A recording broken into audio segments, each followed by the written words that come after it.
चालबाज मासी रंजू बहन की बहू सृष्टि बहुत संस्कारी थी। दोनों सास बहू बड़े प्यार से रहती और मिलजुल कर घर का काम करती थी।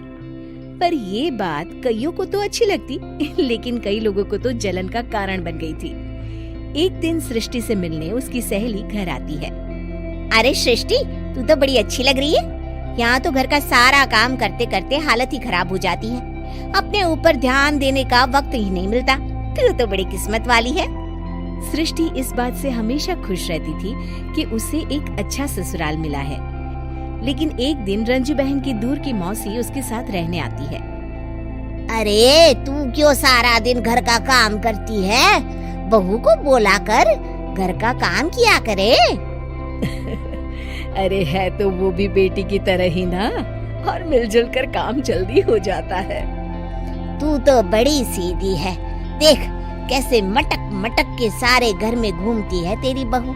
मेरी बहू होती तो इस वक्त मेरा पैर दबाती। क्या ये तेरे पैर दबाती है? पैर तो कभी नहीं दबाए इसने मेरे। ये सुनकर रंजना मौसी समझ जाती है कि उसने अपना काम कर दिया। अब जल्दी सास बहू में जंग होगी।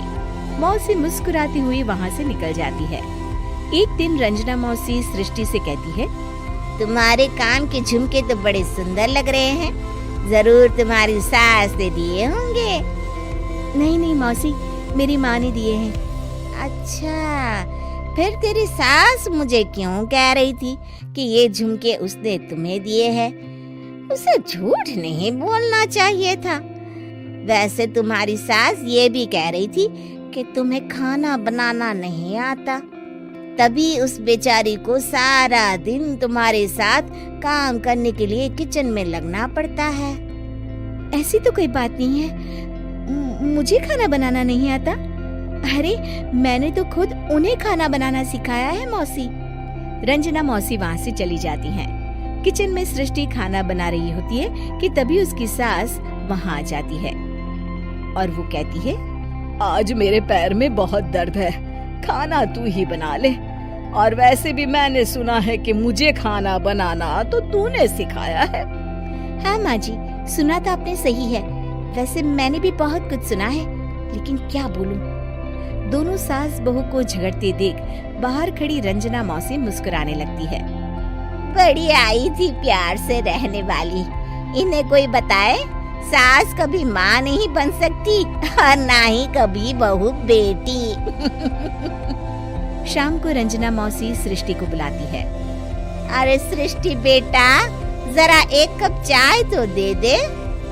मौसी, चाय आप माँ जी से ही ले लीजिए, मैं किचन में पैर भी नहीं रखूंगी। वैसे भी मुझे कहाँ आता है चाय बनाना। तभी वहाँ रंजू आ जाती है। वो सृष्टि की बात सुन लेती है। हाँ हाँ बहू रानी, तुझे तो कुछ नहीं आता। रंजना, तो तू एक काम कर, तू ही चाय बना ले। और हाँ, सृष्टि को भी चाय दे देना। इसे क्या लगता है, ये चाय नहीं बनाएगी तो क्या हम चाय नहीं पिएंगे? अरे हम पिएंगे भी और पिलाएंगे भी। रंजना मौसी थक कर उठती है। ठीक है रे रंजू दीदी, आप जैसा बोले। रंजना चाय बनाकर लाती है और सोफे पर बैठी सृष्टि और रंजू को चाय देती है। अच्छा, मैं थोड़ा मंदिर तक जा रही हूँ, रात में देर हो जाएगी आने में। रंजना देर रात घर आती है तो सृष्टि को आवाज लगाती है। अरे बहू रानी, कुछ खाने को तो दे दे, बहुत जोर से भूख लगी है। मैंने कोई खाना वाना नहीं बनाया मौसी। वैसे भी आपकी बहन तो कहती है ना कि मुझे खाना बनाना आता ही नहीं। हे भगवान, अब यह फिर से ना शुरू हो जाए। तभी वहाँ रंजू आ जाती है। रंजू, आज खाना तुम ही बना लो, और हाँ, थोड़ा खाना सृष्टि को भी दे देना, ताकि इसे भी पता चले कि हमारे यहाँ खाने का स्वाद क्या होता है। रंजना बेचारी किचन में जाकर पूरे घर का खाना बनाती है।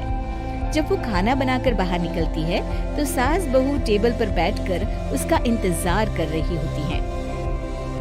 लाओ लाओ रंजू, जल्दी खाना लाओ, बहुत जोर की भूख लगी है।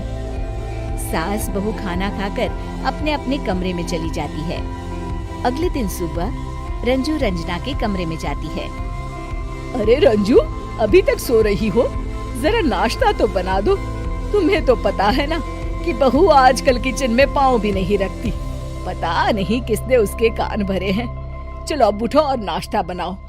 और हाँ, सृष्टि को भी दे देना खाने के लिए।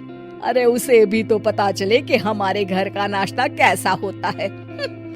मैं नीचे जा रही हूँ, जरा जल्दी वक्त पर आ जाना। हाँ। रंजना नीचे उतरती है और उसके हाथ में सूटकेस होता है। अरे रंजू, कहाँ जा रही हो? नाश्ता नहीं बनाओगी? अरे मौसी, बहुत जोर की भूख लगी है, नाश्ता अभी तक नहीं बना। अरे मैं कुछ नहीं बनाऊंगी, मैं तो घर जा रही हूँ। तुम सास बहू के चक्कर में मेरी तो कमर ही टूट गई। अरे अरे मौसी, कहाँ जा रही हो? तुम चली जाओगी तो हम सास बहू को खाना कौन खिलाएगा? रंजना मौसी भागते हुए कहती है। अरे मेरे बस की नहीं है, मुझे माफ करो। मैंने तो गलती कर दी तुम दोनों के बीच में झगड़ा लगाकर। रंजना मौसी के जाने के बाद रंजू सृष्टि से कहती है, बढ़िया आई थी हमारे बीच लड़ाई लगवाने वाली। अरे कौन कहता है कि सास माँ और बहू बेटी नहीं बन सकती? सही कह रही है माँ। अगर ऐसे भड़काने वाले लोगों से दूर रहा जाए तो हर सास माँ और हर बहू बेटी बन सकती है।